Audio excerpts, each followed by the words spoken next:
welcome to the Transfer Exchange Show. We are live. It's been a busy weekend. Arsenal drawing with Chelsea, Liverpool at the top of the league. Still Manchester City losing 4 on the trot. Is it the twilight zone?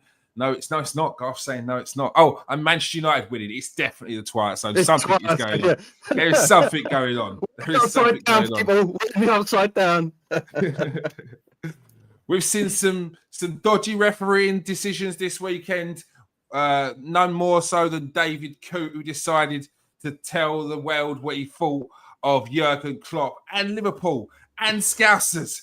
Oh my gosh, can't even show his face around England again. He's in trouble. So if you see a referee running down the road being chased by 10 Scousers, you know that is David Coote. I'm joined by Garth Lewis and Ferrell Keeling. How are you doing, boys? Yeah, good. All right. Yeah, I mean, I know about you guys, but it's not really what I expected to be reporting on during the international break. To be honest, no, I didn't. But it's a juicy topic to get stuck into, and we're also joined by the transfer expert. That is Steve K. How you doing, Steve? How you doing, mate? Sorry, I'm a bit late. I'm having trouble getting in. I'm in there. That's a yellow card, Steve. Referees on your case. Referees on your case. No better time to get stuck into it. As we saw, we have seen earlier, there was news reports that referee David Coote had filmed himself, or one of his friends had filmed himself and posted online a little brief interview. It looked like he was a little bit sauced up, but doesn't really matter. And he was talking about how he hates Liverpool, hates Scousers, hates Jurgen Klopp, and it has just sort of kind of brought the PGMO into disrepute a little bit, slightly. Who better to talk onto this subject right now than avid Liverpool fan, Ferrell Keeling?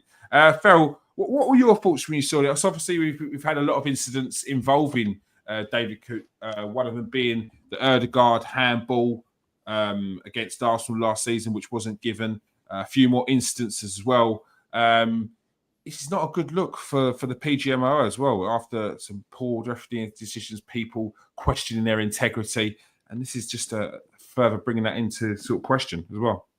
No, I mean, from a Liverpool perspective, it kind of proves a lot of the sort of complaints that Liverpool and certainly Jurgen Klopp had, because obviously Coote's specific problem was with Jurgen Klopp. There was a lot of derogatory and inflammatory language aimed at the German manager. But it does kind of go to show Liverpool had something there. You know what I mean? I mean, there's plenty of clips now. Sort of, you've mentioned obviously sort of prior decision making. Stretching back to as far as 2020 to that 0-0 draw with Burnley when Robertson's giving him pelters after and calling him useless, this and effing and blinding. To even sort of more recent decisions in terms of. I mean, look at the sort of. I mean, it was Coote, I believe, wasn't it, on the VAR for the Pickford injury. Not Pickford, the injury that Pickford dished out to Virgil. Oh, yeah. For a season. And David Coote somehow magically forgot that he could rely on VAR to overturn, to properly sort of inspect the decision. So I'm not entirely surprised this footage emerged. I was surprised when I saw it. And I think certainly in this sort of modern day and age, you almost have to question, is this even real? Is this AI generated? I know. It's crazy. Yeah, but that's why you're seeing so many journalists covering themselves, and I think a lot of journalists have sort of faced criticism for that. But I think in this sort of day and age, especially with the legalities around it, you have to cover yourself and and note that. But obviously, the man's come out himself, and after having initially denied it existed, has finally admitted it existed, but was so presumably inebriated that he forgot that his participation in the video. It's insane. And I think from a more worrying perspective beyond sort of Liverpool fans, I'm sure for every football fan that feels aggrieved by officiating errors and mistakes is, well, what does this not only say about the integrity of David Coote, what does this say about the integrity of the vast majority of Premier League officials? Can we seriously have faith and trust whenever we're watching a game of football that we're going to get totally non-biased decisions, because this was the party line dished out every time Liverpool, every time Jurgen Klopp complained. It was no. Just these are correct decisions. You're being emotional. You're being football fans. We've just had video evidence that everything we've thought and worried about was true. That we've effectively almost been gaslit for the last 4 or 5 years. It's all coming out now. You know what I mean? And if one referee is thinking this and saying this and believing this, how many of the others do? No, it is. Garth, Farrell brings it up there about the integrity of referees, and someone brought it up earlier where they mentioned that it's rather fitting that all these referees support a Notts County, a Port Vale, and things like that. So it's like they're just local lads supporting their local clubs and just want to do something for the Football Association. This is not a good look, is it, Garth? It's definitely not a good look. He's looks like an absolute mug. Obviously, he's like we've said, he's brought the entire refereeing brotherhood into disrepute by what he said there. I don't know whether you can make the leap to there's dodginess going down, like from what he said. Obviously, he don't like Klopp. He don't like Liverpool. I don't know whether we should jump to that means decisions are not going our way because the referee said this. But listen, I'm not a Liverpool fan. I'm not a Scouser. I could imagine that if he was talking about Man United and Sir Alex Ferguson, I'd be immediately there straight away, no question. Yeah. Wouldn't even consider any other option. So that's coming from a position of not being someone that he's attacked, if you know what I mean. But yeah, listen. It's disgraceful what he said. What he was thinking, I mean, that's more what I'm worried about now. If referees are this dumb, then they shouldn't be allowed to. They shouldn't be allowed. Not for what he said. Not for what. If he's this dumb to put himself on camera saying this, then he definitely shouldn't be allowed to referee games ever again. So I mean, you presume if they don't sack him, then there's severe issues there. Like he needs obviously, and I don't want to see like suspension, this or that. It has to be a straight sacking. It does. It has to be just to because you can't get away with that. You can't get away with it. But yeah. It's outrageous. He's, like I say, he's brought the refereeing brotherhood right into disrepute. Look at us, we're going to be questioning, as Farrell said, every referee's decision now. We're going to be questioning who they support, why they've done this, who they like, who they don't like.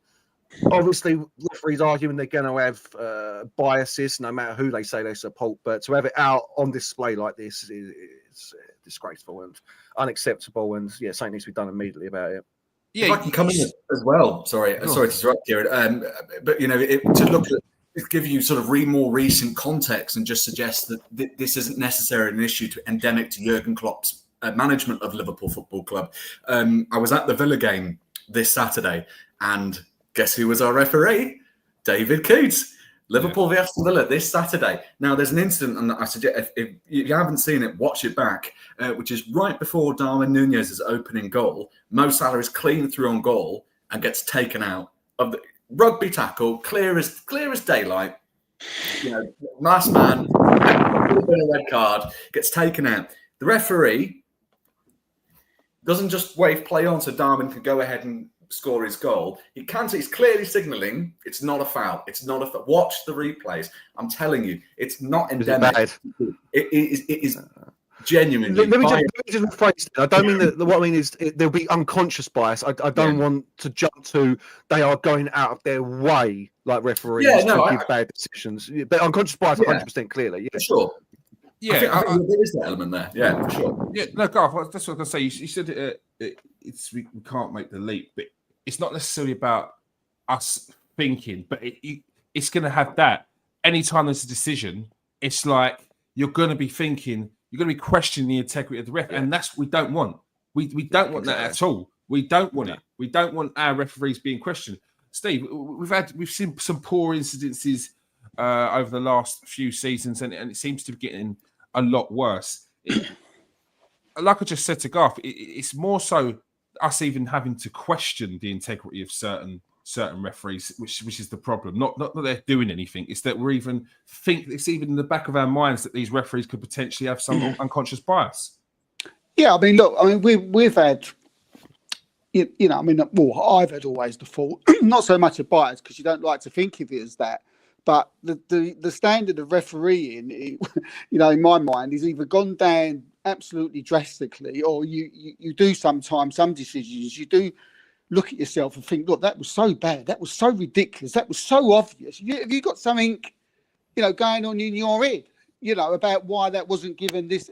And it happens every week now. It's every week. So now this has come out. We don't have to talk about what us four think and whether every single referee is corrupt and all that. The fact is this, because of this now, because this has come out, it's going to happen every single week. Every single week they're going to get questioned. They're getting, every week someone's calling a referee out saying they're rubbish, you're useless. Every time you referee my team, this decision's going against me, that decision's going against me. So it's just going to be human nature now. It's done with, mate. It's done. Do you know what I mean? It's like you're talking about four football people here who think, well, this geezer's an idiot. He's he's just the one person. But across football, across the football fan who goes football every week, every week now you're going to get this. Every week we get problems with VAR. VAR's a joke. It's ruining the game. I've definitely lost a little bit of love for the game because of it. It's not the same anymore for me. Referees are getting worse. We've got this on top, and now this has come out, and it's just going to multiply absolutely everything now. And what can the PGMO come out and say? What can Elwood Webb come out and say? They can't back him now, can they? And every single week, we've got these ref shows. Was this a foul? Wasn't that a foul? What do we think of this? Well, people sort of, disagreeing and agreeing and that. It's just going to multiply now, and it's going to get much worse. And look, this guy was pissed. He's come out. He made a mistake, and he can't referee again. He's got to get sacked. There's no way this guy can walk on a football pitch ever again. There's just absolutely no chance. He get absolutely, vilified every week. But saying just coming away from it. I mean, maybe it's where I'm from, but the idiot who's actually leaked this, he's probably worse than David Coote in my mind. He should be. I mean, that don't happen where I come from. He's got him in. He's got him in a room. He's got him in there. Who knows? Okay, bung him a few drinks, whatever he's done. He's filmed him. But for that geezer to come out and sort of like somehow leak that film out, whether it's him or whether it's one of his mates. For me, you're much worse, mate, than David Coote, and you should be fucking ashamed of yourself. Excuse my French, and but he was wrong, Coote, and he should never ref another Premier League game ever again without any shadow of doubt. Yeah, it's 2024, Steve, and clout is a dangerous drug, mate. Farrell, what do the PGMO and Howard Webb do now? Well, I think I do agree with Steve. I think they have to sort of take the problem is, and my concern is, if you don't take a hardline stance on this, and I do think they will take a hardline stance because I think they have to. And if you slap him on the wrist and say, right, we'll take him off Liverpool games, or we'll give him a hiatus and sort of bring him back into the fold gradually. Liverpool fans, certainly, you're going to think, well, where's our sort of respect for sort of the integrity of the organisation, of the officiating body? And I think fans are failed. I think anyone else would be lying. I think sure there might be a bit of fun poked at sort of Liverpool and Liverpool fans, but you'd be lying if none of you weren't thinking in the back of your head, shit, what if that's Arsenal? What if that's United? What if that's Chelsea? What if that's Ipswich? You mentioned Liverpool, mate. As an Arsenal fan, we always look at our own clubs. Arteta called it out last season, in front of everyone. He said, it's an absolute disgrace. We all know what he meant. He meant referees today are an absolute disgrace. He got absolutely ripped apart from it because of it. Yeah. But it needs to be a broader conversation, because I think my main concern isn't that they're going to be with David Coote. My main concern is he's almost going to be used. Scapegoat is the wrong word, but sort of they're not going to interrogate the wider organisation, which is what they need to do. Because I would be mightily surprised if that underlying bias, which has obviously come to light now with that very public video about his opinions on Jurgen Klopp and Liverpool. I'd be very, very surprised if David Coote is the only Premier League referee with implicit bias. I hope it's the case, but I'm telling you right now, it isn't the case. There is not a chance this is the case. Each and every one of us here United, Arsenal, we've all said the same things. The standard of officiating, full stop, in the Premier League is awful. You go to an international tournament, you watch the Champions League, the Europa League, and you think, my God, by and large, European referees rarely make a mistake, or rarely make a mistake of the size and frequency that we often see in the Premier League. It's frustrating because we said this all of last season, that we're all sick and tired of not being able to talk about the football, not being able to talk about the players and the managers, because we're constantly evaluating the quality of officiating decisions. I mean, is this football, or is this what sport are we watching? Why are we talking about referees all the time? It's ridiculous. I mean, I can't imagine these are the conversations that are being had in, the Liga or Serie A or Ligue 1 focused podcasts. It's insane that we talk about them this much. Yeah, no, I agree. Garth, we saw, just in connections to this we saw some absolutely atrocious decisions this weekend, which saw Southampton unjustly have a goal taken away from them and a goal given against them for Wolves, which should have been at least one foul, maybe two. Maybe the best thing for Howard Webb to sort of move on from this is make the referees better. We've seen the referee officiating has gone downhill over the last few seasons. VAR more recently, pulling referees in and questioning some of their decisions when they shouldn't even have been brought to the screen. To get rid of this and to have people not question the integrity of referees is make them better, surely. Yeah, I've said for a long time, and I'm sure you've heard me say it before, they need to implement things from other sports, specifically rugby and to a lesser extent cricket. We need to have them mic'd up so we can hear their decision-making process on big decisions, penalties, like big decisions. We need to hear what they're saying to each other. We do, so that we can understand their processes, so that we can understand where their thinking is coming from, goals being disallowed, etc. Because I think these referee shows are a joke. There's nothing more annoying to me than 3 days after a bad decision's been given, you've got Howard Webb going, "Oh, we apologise, that was a wrong decision," where it means absolutely tosh, don't it, mate? Because the points ain't being given back. We're not replaying the game, so it just means that nothing. The referee's not getting demoted, blah, blah, blah. So, yeah, there needs to be better funding, I think, for a start. I know it always comes back to money with these things, to be fair. There needs to be far better training. Clubs need to be appraised far better of the new rules coming in, because I've seen a lot of people complain about that this year as well. And just for me personally, they need to start taking things from VAR can work.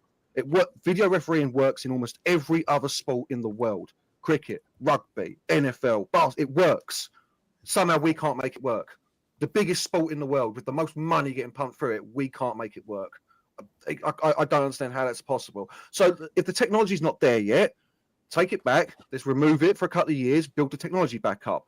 Referees need to be helped on the pitch as well. I don't like this fact that he's with rugby. You have the referee. He's the main man. You've then got the 2 touch officials. They're not just people who raise flags. They actually communicate with each other. They decide on an outcome together. Same with the video referee. It's a discussion between them. The ref makes a decision and then he discusses it with his team, and they discuss what's going on. So you're right. Bottom line is I think we've all said it. I mean, the officiating needs to get better. We see bad, we see bad calls every week, and it's outrageous, to be quite honest with you. Considering, as I said, this is the richest sport in the world. This is the biggest sport in the world, and we're supposedly the biggest and best league in the world. It has to get better. I said that a few months ago. I agree with Garth. I said it a few months ago. It's not working. In our sport, it is not working. It's not just now we've just realised this. This is months ago. This was last season. It's not working. I'm not saying it can't work. We don't even know if it can work. It's worked in other sport, so there's no reason why it can't. But it's not working. Pull it. But why? Why? Get it back. Why is it not working? I've said it months ago. Get rid of it. Take it away. Do what you got to do. Then bring it back. You can't work in process in the middle of the biggest sport in the world. You can't. Yeah, but Steve, they can't take it away right now. They can't take it away. They can't. With the money that's implemented into it. We're however many years into it now. How can they make it work? Rather than taking it away, how can they actually make it work? I mean, Howard Webb talking a lot about sort of transparency. You know, I think he was on the Overlap, wasn't he? He was talking about the problems of like communicating decisions to fans in the ground, and sort of saying, well, if you're at Anfield, you know, it's difficult because you've only got so many graphic boards, you've got like little thin strips, so no one in the ground knows what's going on. And I think it's not all of the battle, but I think it's definitely sort of a chunk of the battle. Fans just want to know what's sort of going on, and you know what I mean. I think there's a serious quality issue to discuss beyond the transparency, but you know, we're talking two sides of the same coin. And I think ultimately, I think Garth is spot on. But if you look at the Premier League and you look at where we've invested, we've got the best managers in the world, we've got the best players in the world, the best facilities, the best stadiums. Yeah, I mean, the money we can spend in the markets compared to other European leagues. But can we seriously sit here and say we've seriously invested in the quality? Phil, what it is, they brought it in too early. It wasn't ready, and what they've done, they brought it in, and it's you know, it's deficient. you know, it's not ready. You brought something in that's not ready to go yet. You know, you should have been maybe another year and then bring it. But because they brought it in too early, we're getting all this. But we've seen at the World Cup it works. We've seen in the Champions League it works. For me, this isn't necessarily an issue with VAR as a whole. This is an issue with the VAR in this country. We're seeing the most mistakes in this country. When we watch a Champions League game, if we're coming off the back of that and we're complaining about the referee, it's generally because we're complaining about, oh, that wouldn't have been a penalty in the Premier League, or that wouldn't have been a handball in the penalty in the Premier League. But different rules. They are consistent. They are consistent with their decisions. We know if it hits someone's arm in the Champions League, it don't matter where. If it hits your arm by accident or whatever, it's a handball. Like they introduced AI with offsides. They introduced AI with certain things. These, as Garth said, this is the richest sport in the world. This is the biggest sport in the world. There's room to make things better. For me, it seems like there's a level of, I don't know, it seems like an ego thing where they feel like they can do it. They feel like that they don't want their skill set questioned, so they're not fixing it. So what you're saying, it's a problem with what the referees are doing. Why is it that decisions, they say they don't want to re-referee games, yet 3 or 4 decisions that we've seen over the last 2 weeks, the referee's been called to the screen to re-referee something which is no way a clear and obvious error. It's not clear and obvious. It's subjective. This is one person's view against the other. But when you look at the grand scheme of things, that referee has to make that decision, and he's been questioned against another referee. So therefore, you are re-refereeing the game. And we're talking about one of the best ones, Michael Oliver upstairs. Not one of these other ones, not a newbie. We're talking about someone who represents us as at the World Cup. Now, Wenger said it years ago, we're going to get to a point where we don't have referees at a World Cup. I don't know whether that's going to happen, but it's getting less and less each year. And then when you actually see them, they make mistakes. So there's serious issues. I think another thing, we've got 61% of referees come from up north. So like 9% come from Midlands, 0 come from London and South East. And I'm not saying that necessarily that has an impact on people's decisions, but there's a problem. Why is there not referees from all over the country? Invest, make it more of an incentive to have this as a full-time job. Like, you can't. There's those issues. You've both played at the low level, kid. Obviously, and you've seen what it's like. Like I refuse to. How do they get Ruud through that? How do they do that? Because you shouldn't have referees. Yeah, exactly. You shouldn't have referees. Yeah. Oh, he's got to do the rounds on a Sunday league for 2 years. He's got to do the rounds on a Saturday at the lowest level for 2 years. We've seen it. It's rough. It's rough abuse. Yeah. People getting beaten up.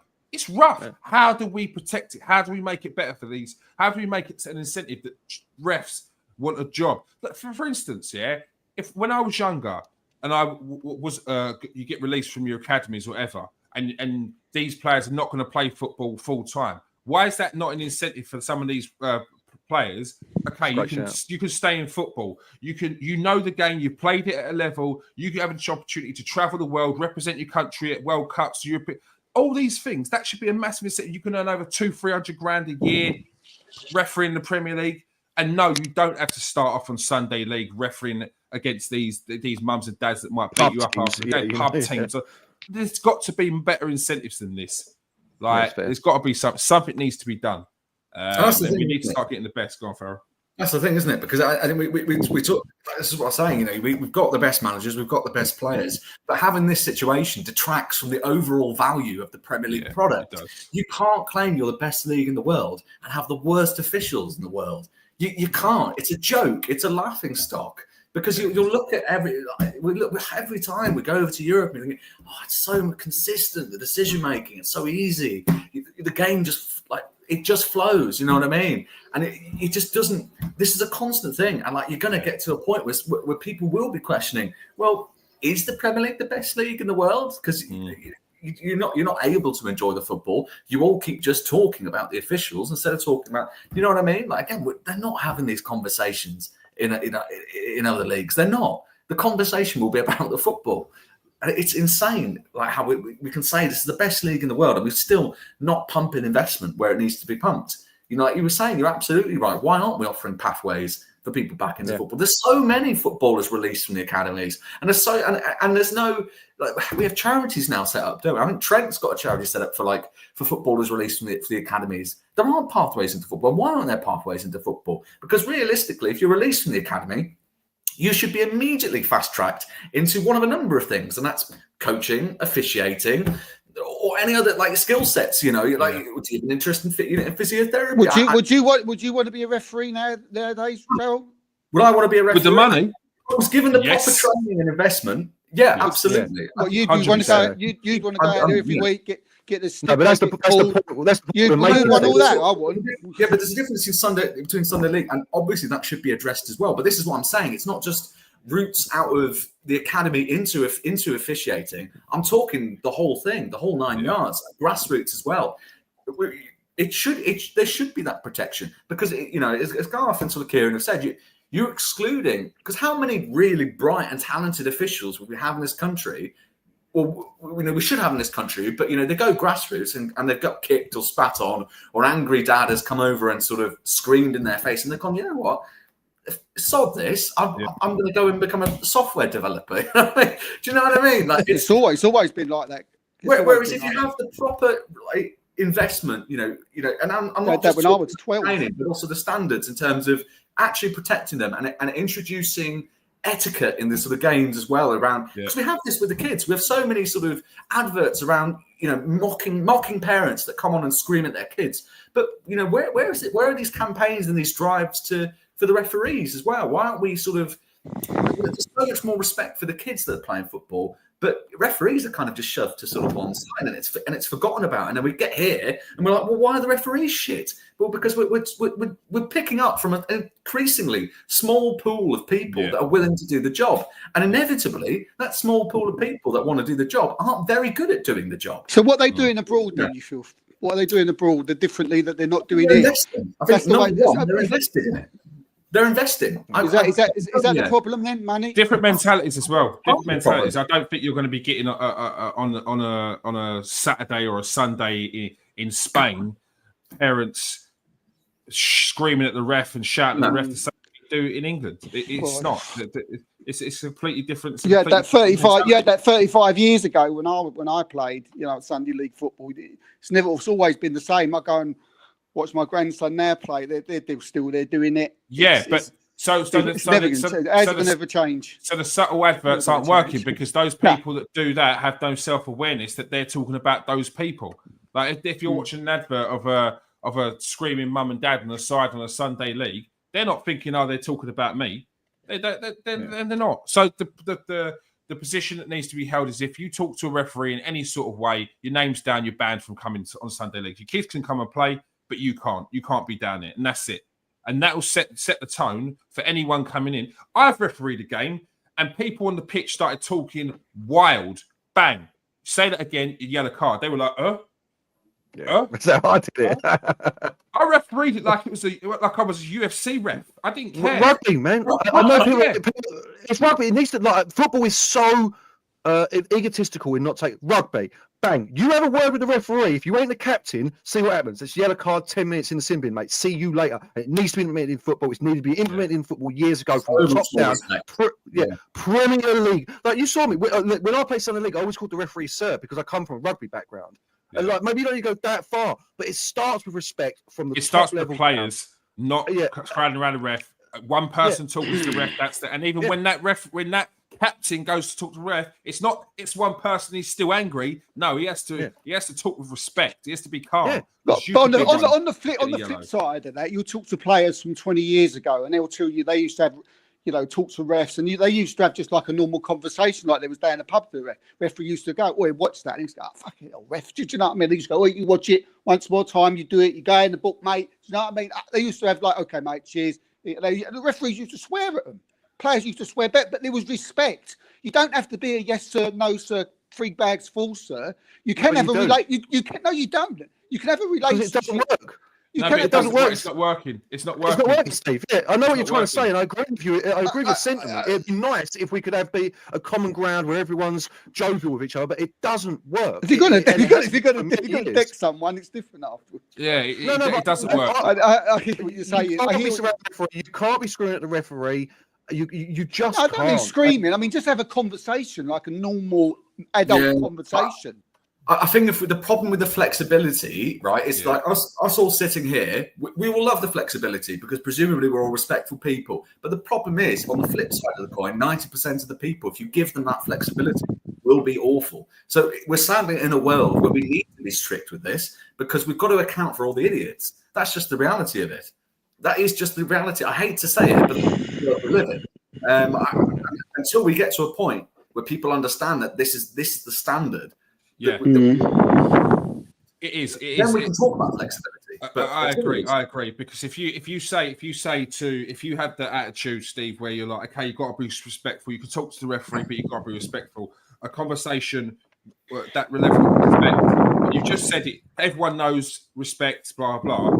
You send Joe Barton. You send Vincent Kompany, and you send Martin Ødegaard. You're getting 3 different levels of respect. I mean, it's got to go both ways. Yeah. Do you know what I mean? Ødegaard and Kompany, you're expecting that they see respect as talking to him as a captain. Joe Barton might add a bit more spice to that. Oh, come on, ref, bar. What about early, this and that? Next thing you know, his players are doing it. Next thing you know, someone that's seen him do that. And that's what it is. Kids do it. Kids see their players. I mean, you're always going to get an idiot, aren't you? No, but it doesn't. You've got to nip it in the bud. You're always going to get a Joe Barton. You say that, Steve, and I hate to keep bringing it up, but you don't in rugby. You don't.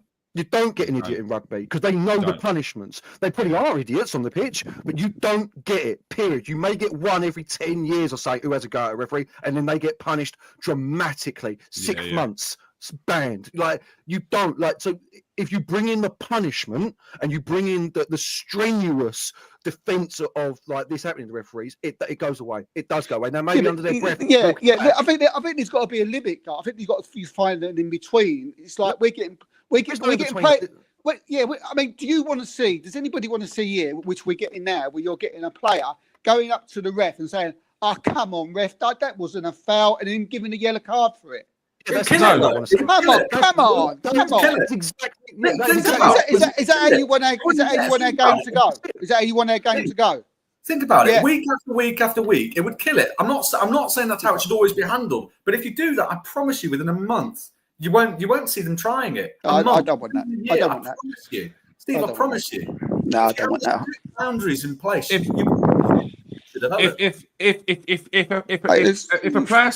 a player goes to a referee, if you've set the rules here and a player goes to the referee, "Oh, come on, ref," and the referee says, "You've been warned about this. If I hear any of that again, you're getting a yellow card." Yeah, they don't do that now.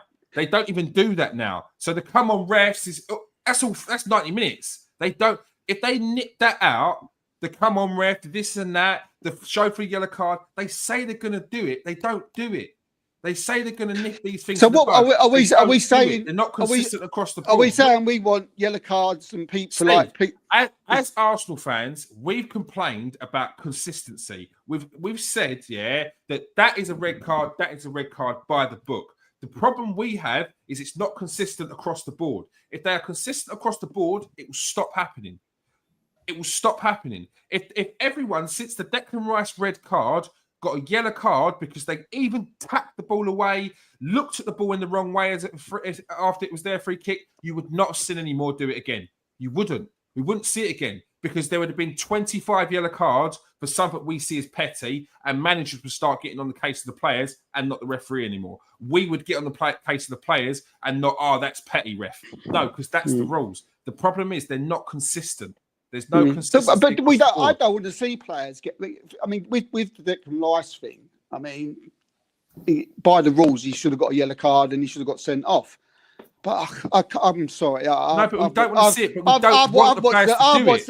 I've watched a long football a long time, and everyone's got a right to their opinion. But sorry, I don't want people getting yellow cards. To be fair, if you look at it in isolation, I see where you come from. Like in isolation, it's frustrating, but we've got to think more broadly than the specific sort of moments, because we're not going to implement change.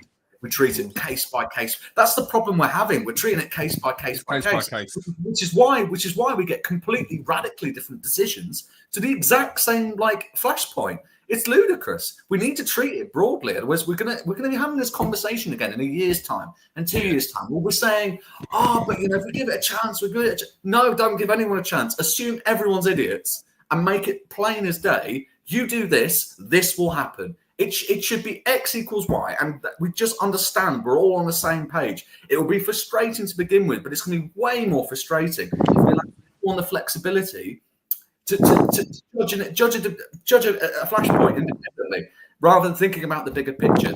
We're not going to see the change if we go by case. I promise you. Yeah. We'll be having this conversation again in a year's time. Yeah, I agree.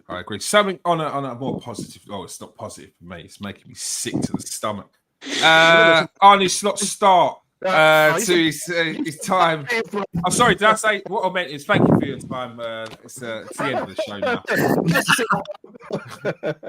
Thank you for your support. Peace out, stay safe. No, we can't. We've got to speak about Liverpool at least for about 2 minutes. Come on. Arnie Slot and this man this weekend, Mo Salah, easily the best right winger, right-sided forward that the Premier League's ever seen. His consistency is absolutely ridiculous. I think he's 11 games, 8 goals, 6 assists this season.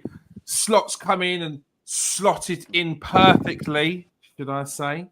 Pun intended. He's managed to get more out of players like Trent Alexander-Arnold. He's defensively more sound, and Liverpool are ticking in a way that Jurgen Klopp couldn't last season. Farrell, how's it going? It's on a more positive note.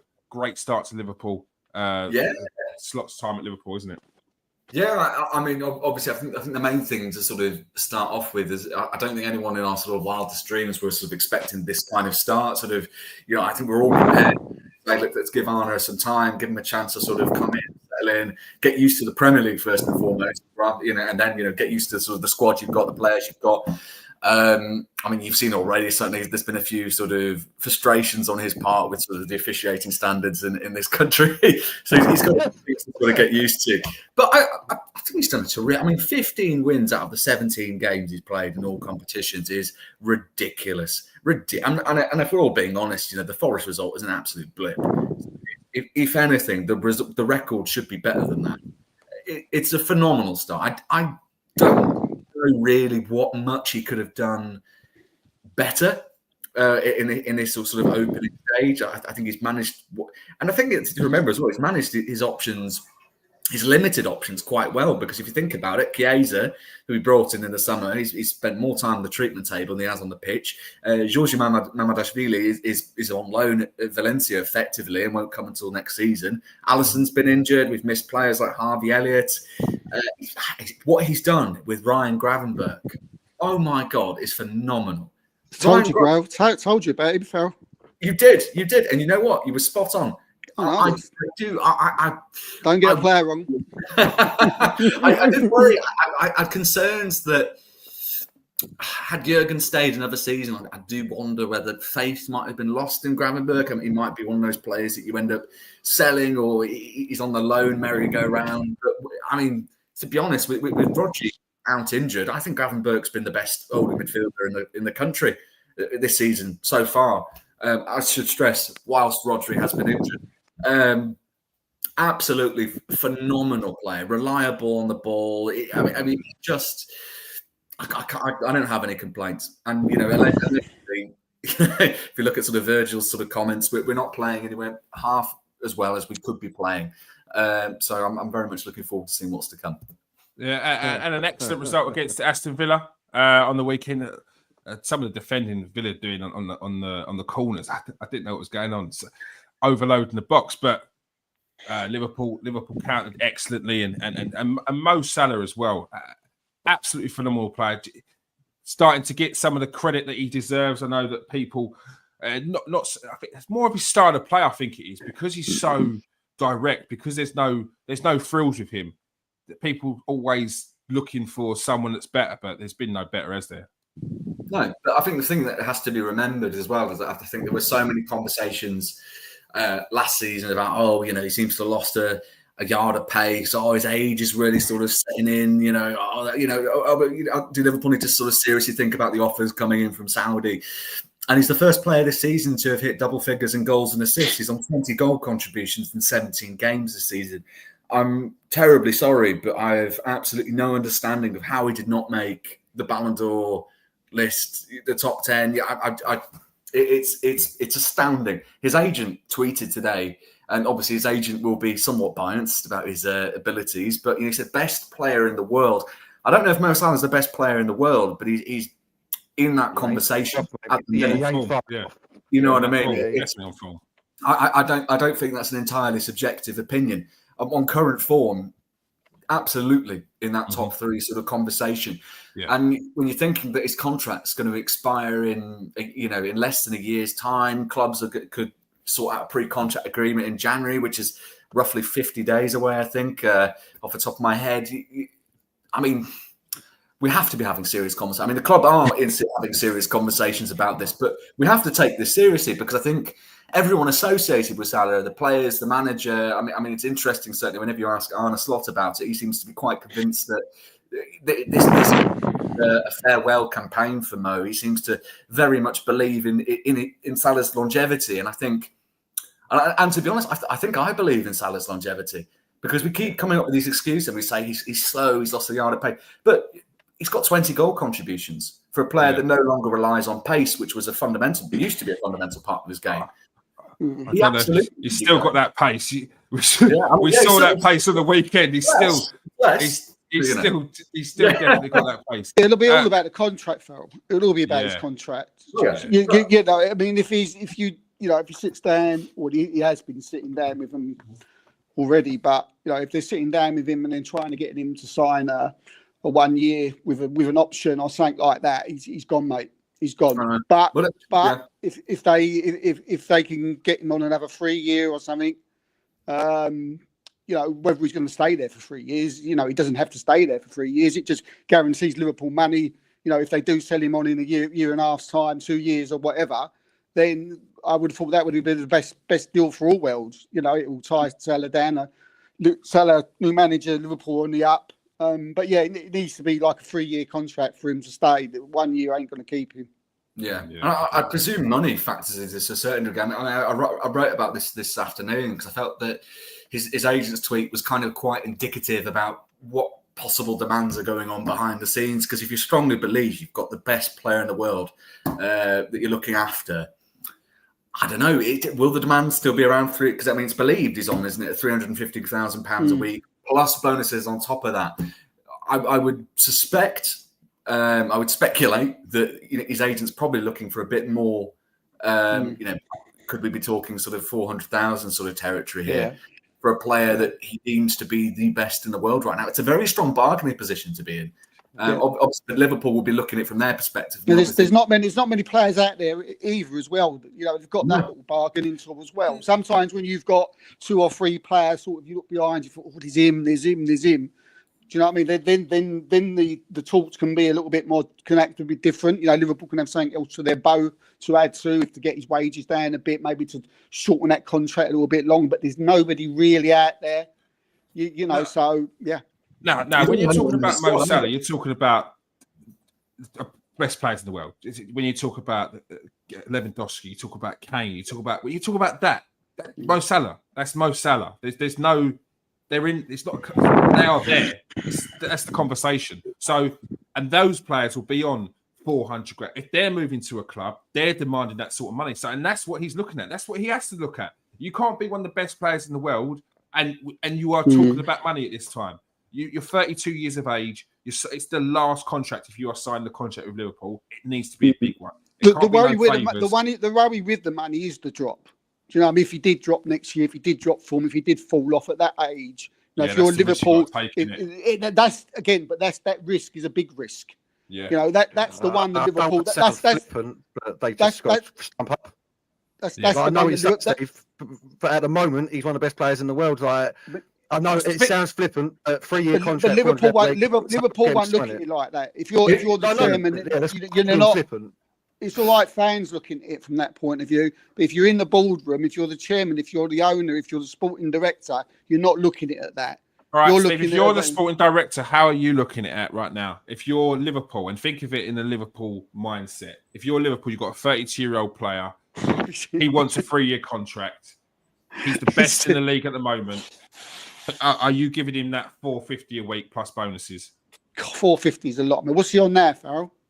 He's believed to be on around £350,000 a week, plus bonuses on top of that. Let's say he wants 400 grand a week. It's such a 3-year deal. They've done studies with Harvard because it's deemed to be an incredible deal.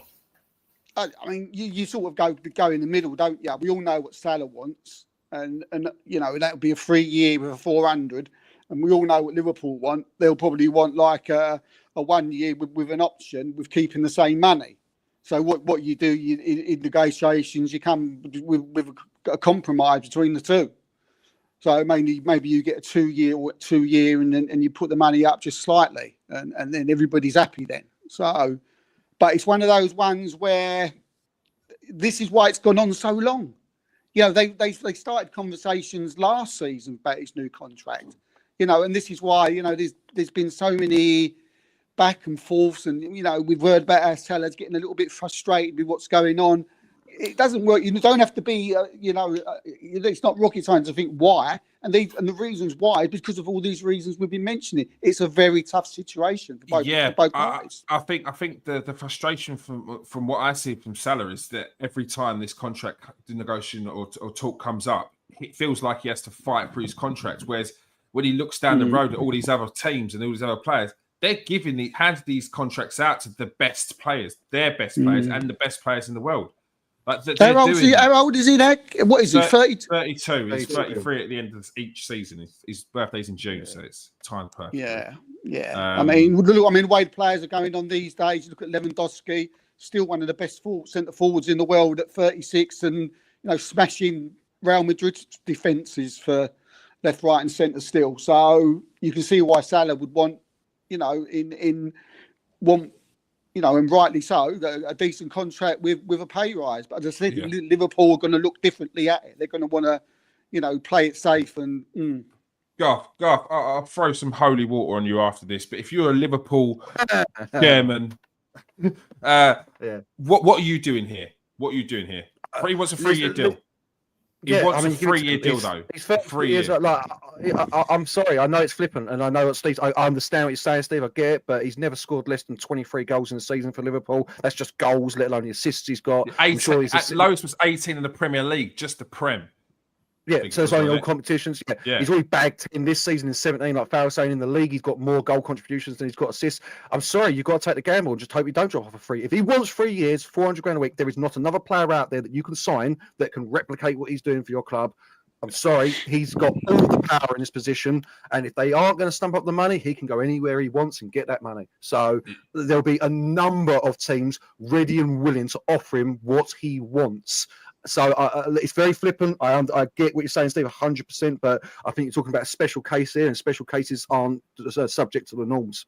So I will just say that all this talk about him being the best right winger in the world is a little disrespectful to Anthony. He's still out there, isn't he? You know. Don't get it wrong. Liverpool know what they got, but you know, and they're probably thinking all what you said. They're thinking exactly what you said. You know, we all know what he is and what he can do and all that. But from, you know, as I say, I'm just looking at it from another side, on Liverpool side, and obviously they will be another man. Yeah, and I agree. That's probably that is how they're thinking. There may be a big injury, like out of nowhere. But when you look, there is, apart from he's 32, there is absolutely nothing. Yeah, I don't even think that's the thing. I don't even think that's the thing. So apart from, you think he may, like, let's listen. These days, clubs have got data scientists, sports scientists. So unless they've got data that's saying that his knee is only going to last 12 more months, and then he's going to have a rapid decline. Exactly.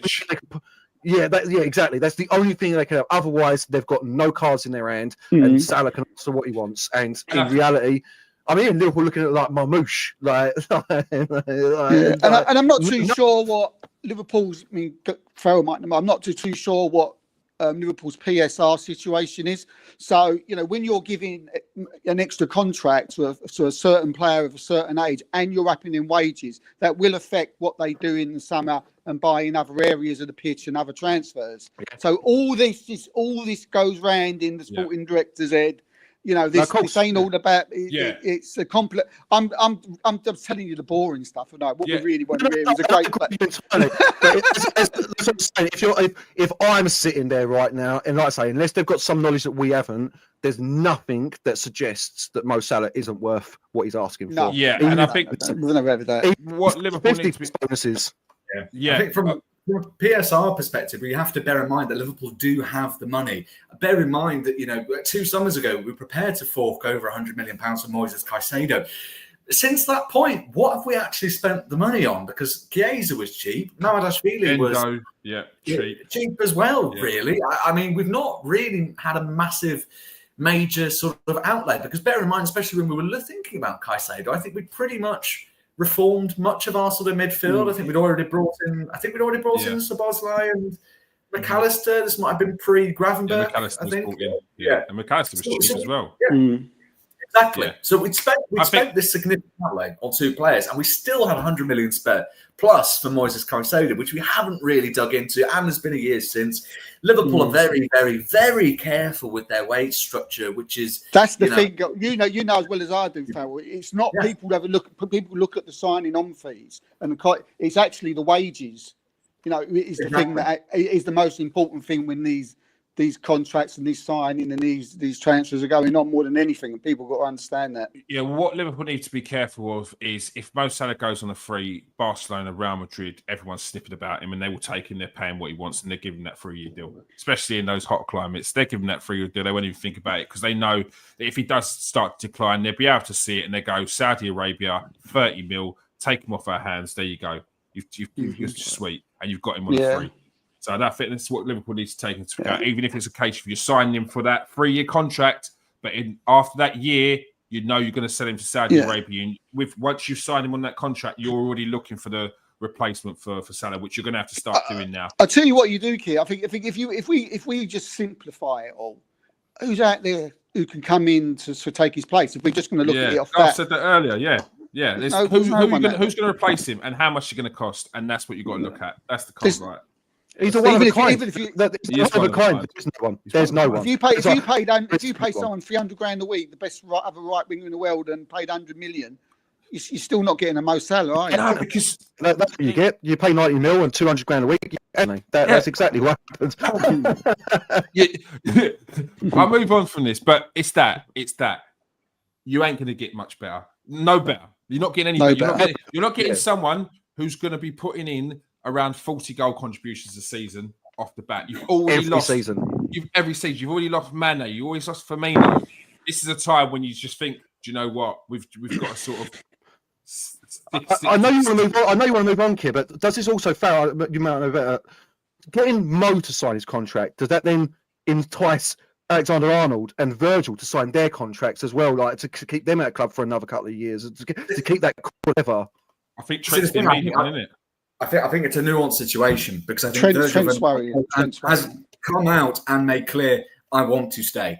I don't think he could have said anything clearer to say he wants to stay here. I think everything you're seeing from Mo makes it very clear that he wants to stay. The only player He's leaving the club, serious doubts about is Trent Alexander-Arnold. Because, frankly, when you're having an interview and you're asked, and I think, what was the criteria? Was it, do you want to become like Liverpool captain? Do you want to, do you want to win in the Champions League or Premier League? And he was like, I want to win a Ballon d'Or.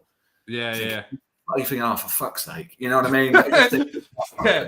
All right, we all know. You're off to when the Real Madrid or Barcelona come after the player. Exactly.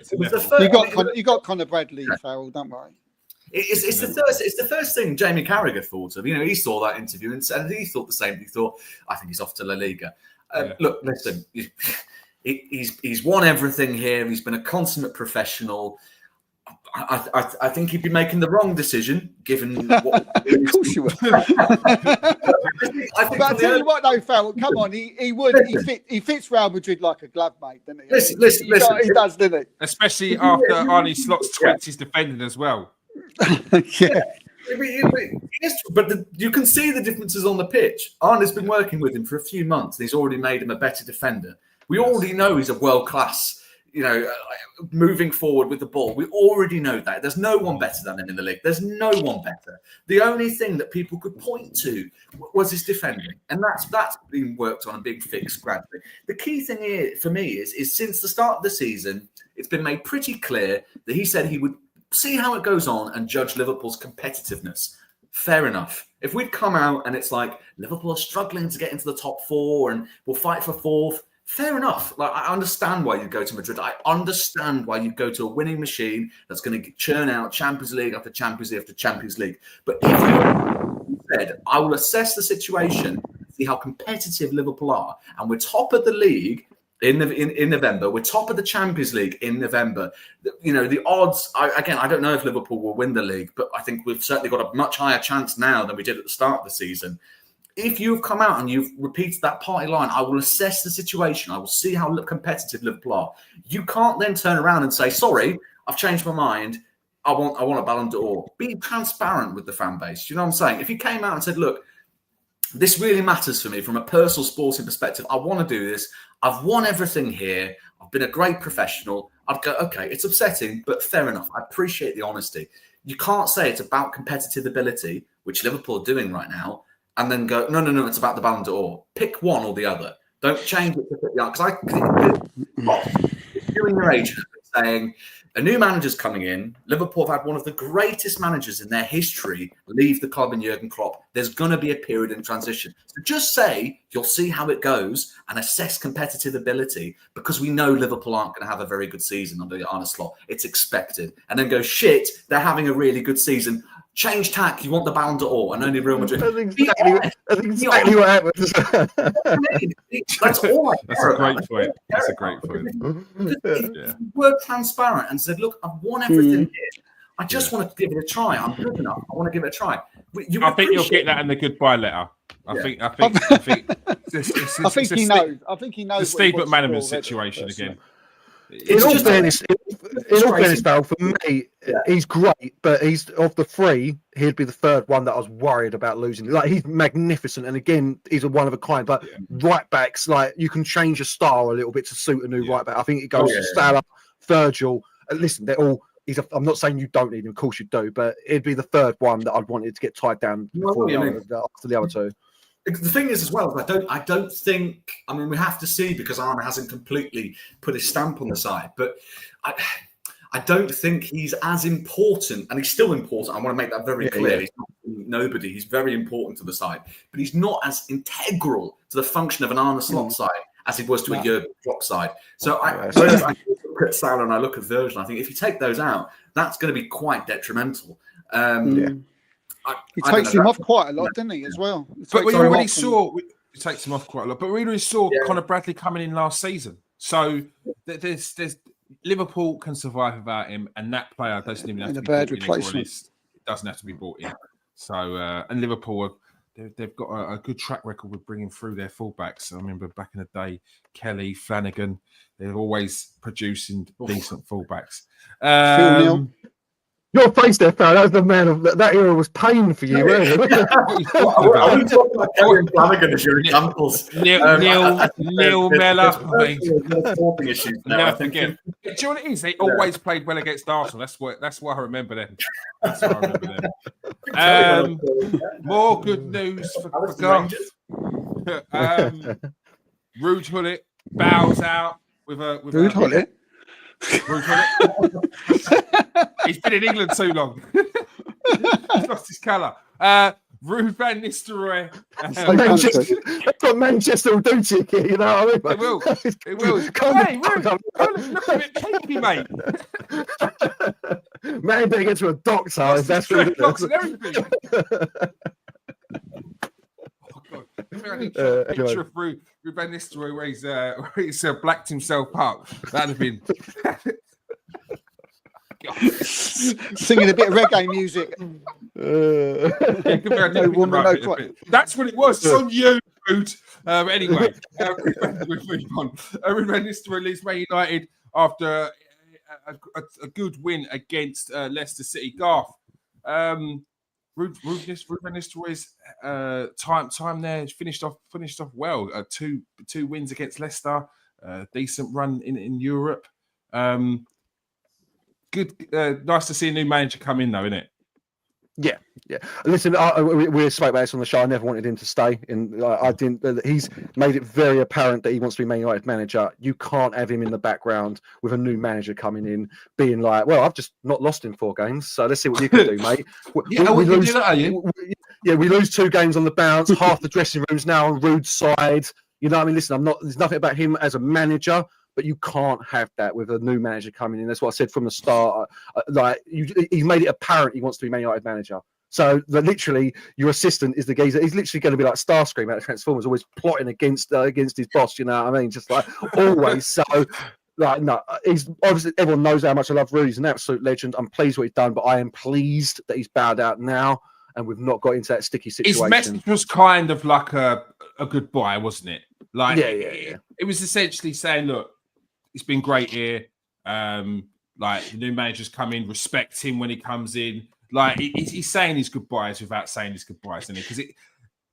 Because the new Amarim wants to looks like he wants to bring in his own backroom staff, doesn't he? So, Ruud's done. Ruud's gone. He's gone. Like an hour. Yeah, he's gone. Yeah. It's actually happened. Like he's left. Yeah. So. That was on the BBC about an hour ago. So, yeah, I'm very happy with that. And, yeah, Amarin's bringing in his 3 assistants. Also, Van Geck is gone. And the fella we got from Lillstrom has gone as well. So, Darren Fletcher survived, though. I saw a tweet saying that the only thing that will survive a nuclear holocaust is Darren Fletcher and cockroaches. So he's staying, old Fletcher. So, fair play to him. But, yeah, listen, great little... I mean, it just shows that the players weren't playing for Ten Hag in the end because Ruud's coming... Done a few, not even like he changed the formation really. He changed a couple of little bits, and everyone seems to be better. So, as for Amarim, listen, we will see. Ruud. Ten Hag came in with a reputation for being a winner, a man who got the dressing room to do what he wanted. This was all said 2.5 years ago when he came in. I'm pleased we've only given Amarim a 2.5-year contract, so we can see how it goes, and he knows. And it looks like Ineos really. For the first time, I'm very impressed with them. They got to him. They said, no, now or never. You're not getting a 5-year deal. You're not like this is the program. This is the process we want. And he said yes, and he's come in. So hopefully he can keep this good form that Ruud's built for him going, and we can climb up the table. And I've seen a lot of Man United fans getting a little overexcited about us making top 4. It's not happening, lads. It's not happening. Like, calm down immediately. But I am now more hopeful that we're actually going to get like a Europa League spot, top 6 this season, if we can continue what we're doing. And if some players can pick up form. Hopefully, Amarim can improve players as well, because this is the big thing that Ten Hag didn't seem to be able to do, was to be able to improve personnel, like at all. In reality, is there one that we can point to that Ten Hag improved in his time there? Not really. So he's got a nice young team that Garnacho, Maino, Højlund, Ahmed, Euro.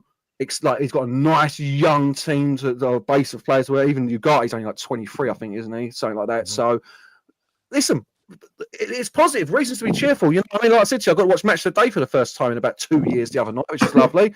I'm not literally sitting behind like watching Man United while I'm reading my phone or playing computer. You know what I mean? Like I'm actually able to enjoy a bit of football, so I'm a little bit more cheerful, but cautious because I've been here several times since Fergie left. So there's no I'm back. Bruno Fernandes, excellent form at the moment, and especially on the weekend, looking sharp. Lovely goal at Diallo, link up with Diallo, and a nice touch as well with when Garnacho scored a goal, telling him to celebrate after Garnacho getting a bit from the fans.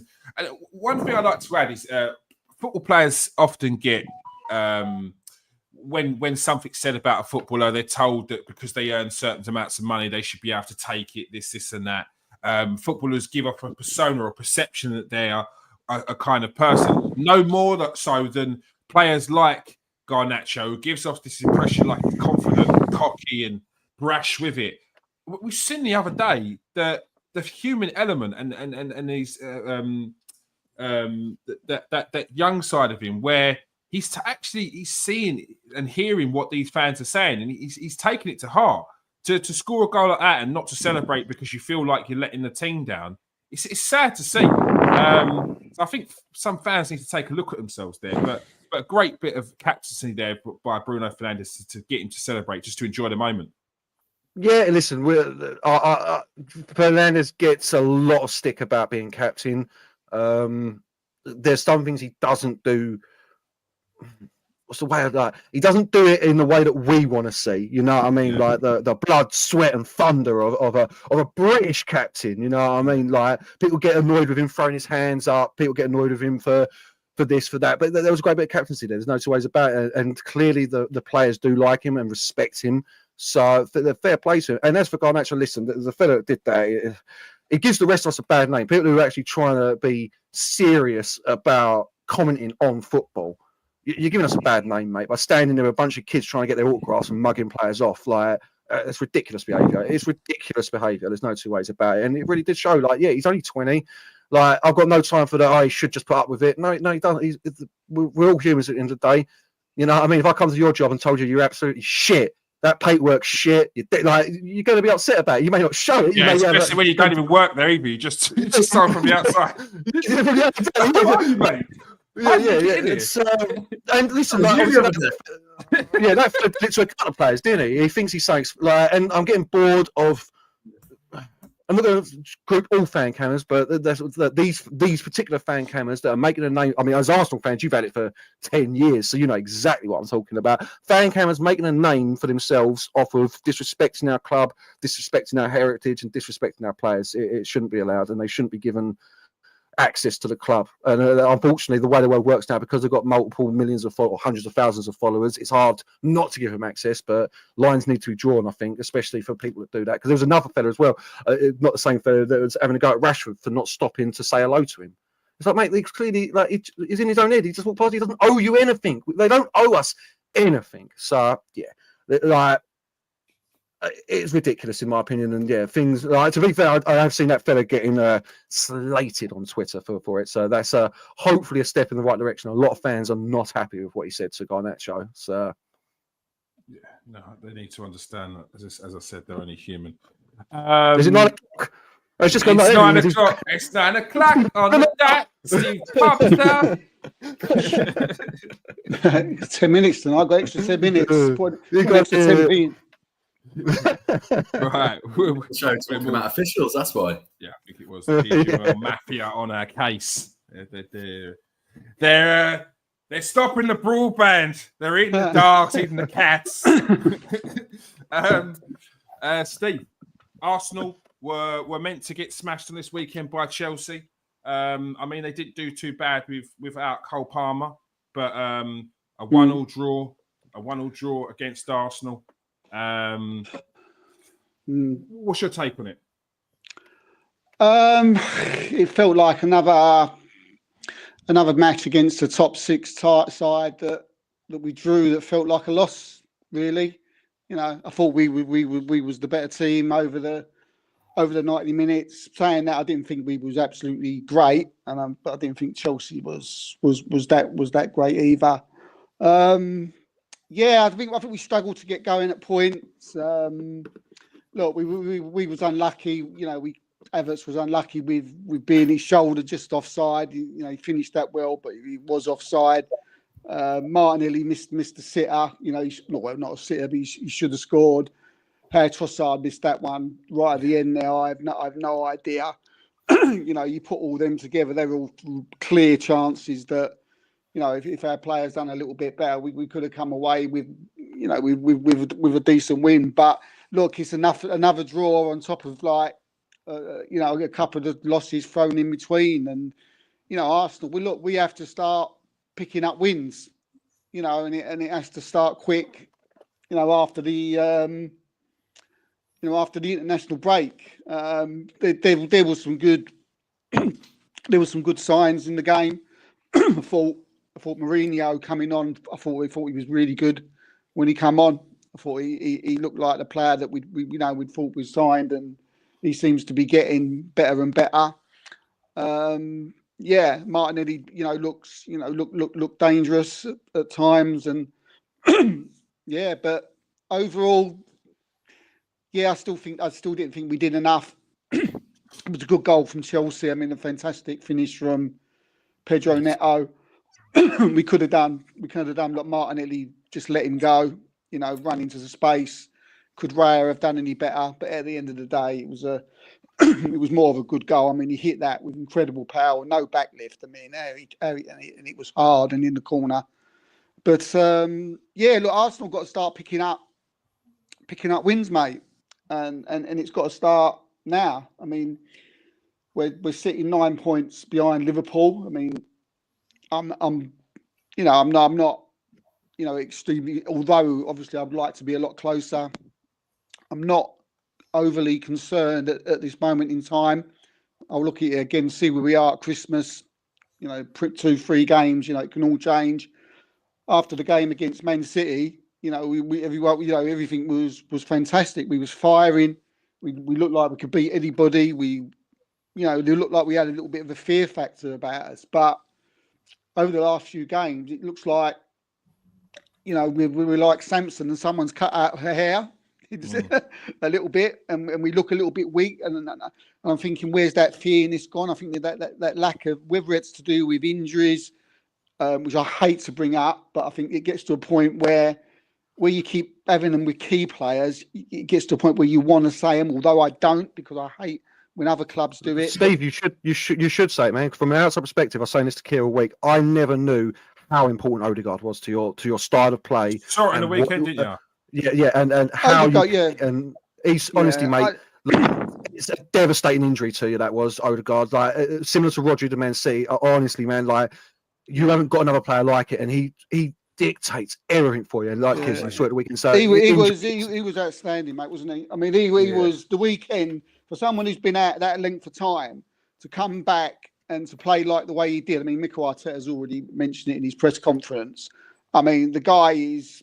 We struggle. We hate to call football players role models these days, but this guy is, he's one of these people you want your kid or to look up to if you're going to be a footballer. But yeah, I agree with you, Garth. We miss him, terribly, and yeah, I mean the little dink that he made to Art Martinelli for the goal was beautiful. But look, we're 9 points, and I didn't expect us to be 9 games. Few games ago, we was coming away with all the plaudits.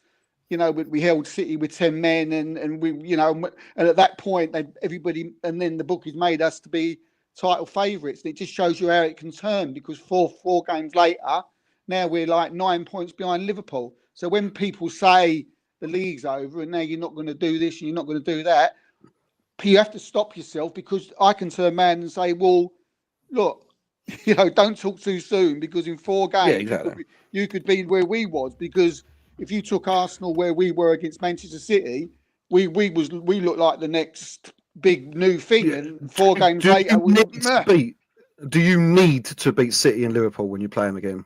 Is Sorry, that a mate? must for our? Do you have to beat City and Liverpool when you play them again in the Liverpool, season? definitely. Yeah, I mean, Liverpool. the games will dictate themselves as the season goes on, and when we come to the Liverpool game, it's obvious, depending what position we're in. Yeah, of course. But the likeliness is, Garth, yes, Yeah. we will need to beat Man City at home, and we will need to. Well, not so much Man City at the minute because they've fallen off a cliff just like we have, and but certainly Liverpool. But again, with Liverpool, similar to what Farrell says, it's only 11 games. We need to wait. From other fans' point of view, we think if they carry on like this, Liverpool are going to walk away with the title. But then an injury to Van Dijk, an injury to Salah, just like City got an injury to Rodri and we got an injury to Odegaard. Anything can happen. It's too soon. It's too early. Just simple bad form. Just a loss and a draw, and Arsenal and Man City win those 2 games, and you're 3 points behind Man City, 4 points behind. I think you've got to play Man City, haven't you, as well? They're playing Man City. They've got Southampton next. They've got Man City after that. Real Madrid as well. They've got a tough run of games coming up. It's after as well because we're facing like Forest, Fulham. These are smaller sides, but they're in-form sides. We've got Everton. We've then got United, I think. Yeah. Don't worry about that, mate. Don't worry about that, mate. But then on the flip side, Arsenal need to. Arsenal need to don't focus on other teams. This is what I keep saying to the fans that keep saying it's over, blah blah blah. It's over. Stop focusing on what Liverpool are doing week by week. Arsenal need to get the 3 points. Chew through these games. We need to play ourselves back into form. For me, it's Mikel Arteta's overthinking it. He's overthinking the fact that because Partey's range of passing is so good, and it's better range of passing that you've got with Ben White. I feel like the reason why he put Partey at right back because he knows immediately, because we're a possession-based team, we're going to have the ball most of the time against the smaller team.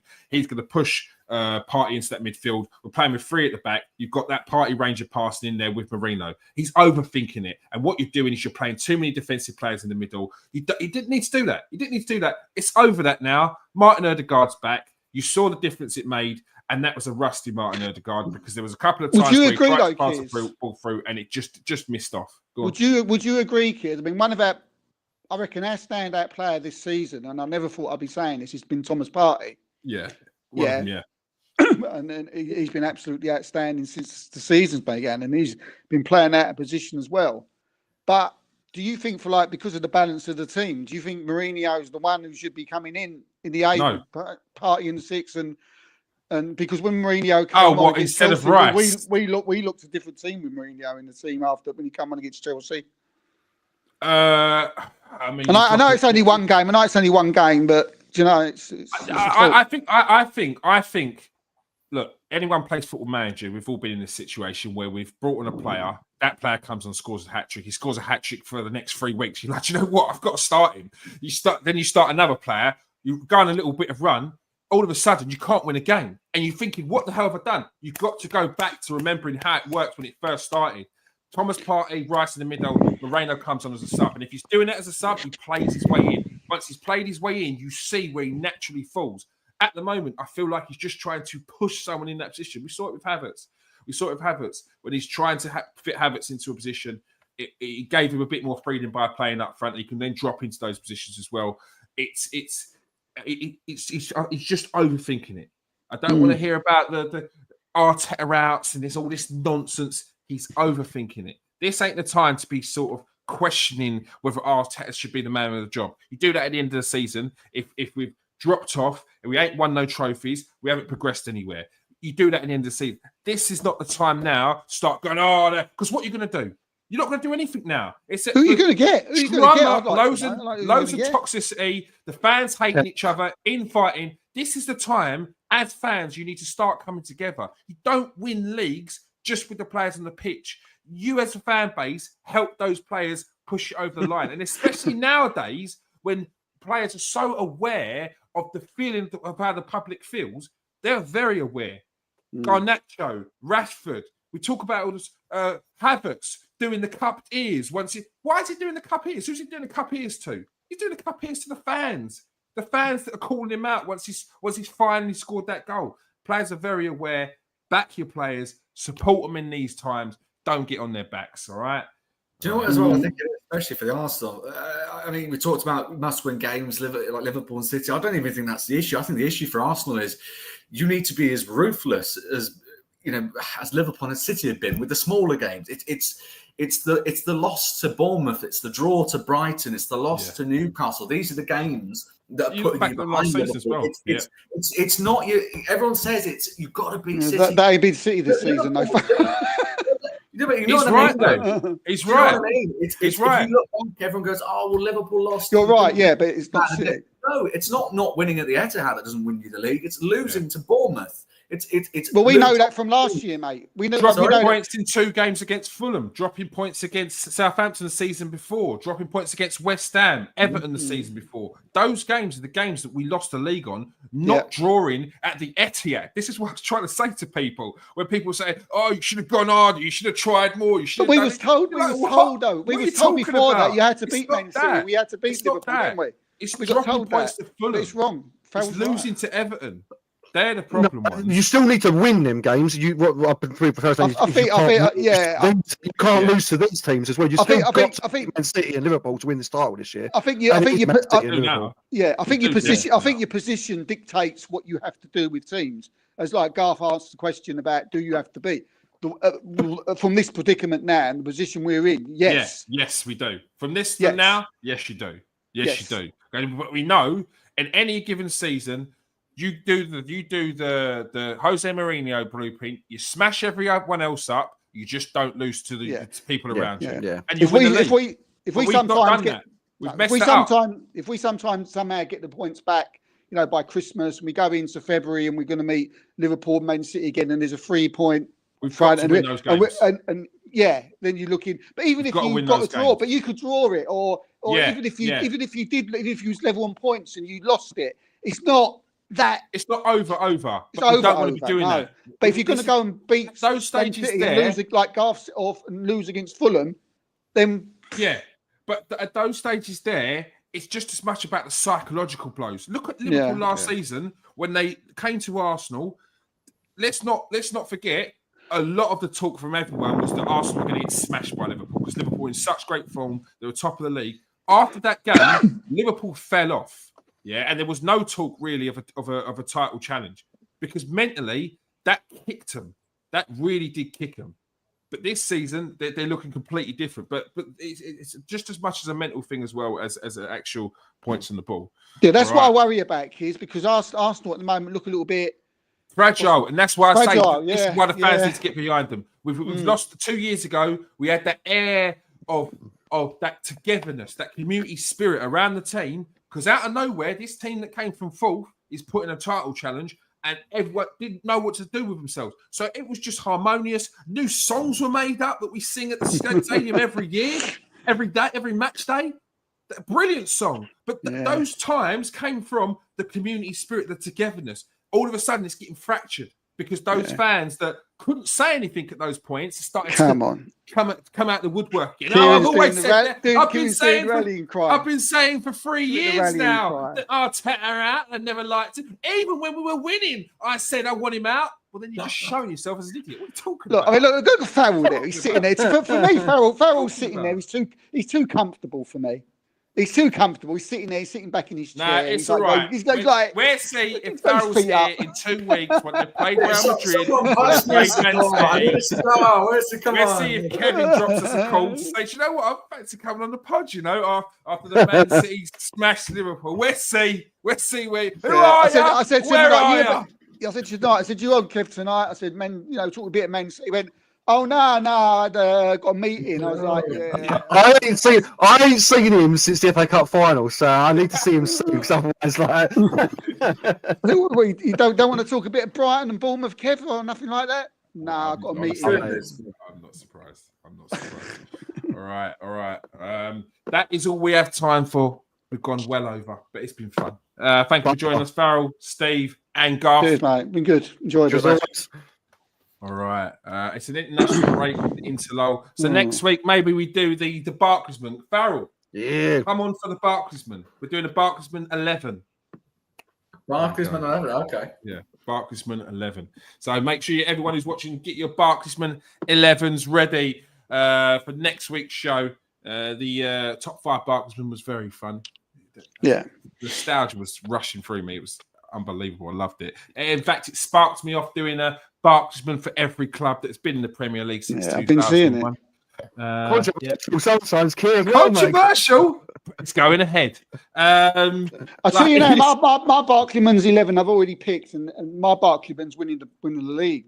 Steve's Barclaysman consists of 99% of players that were Carlingsmen, but it don't matter. We won't call one out.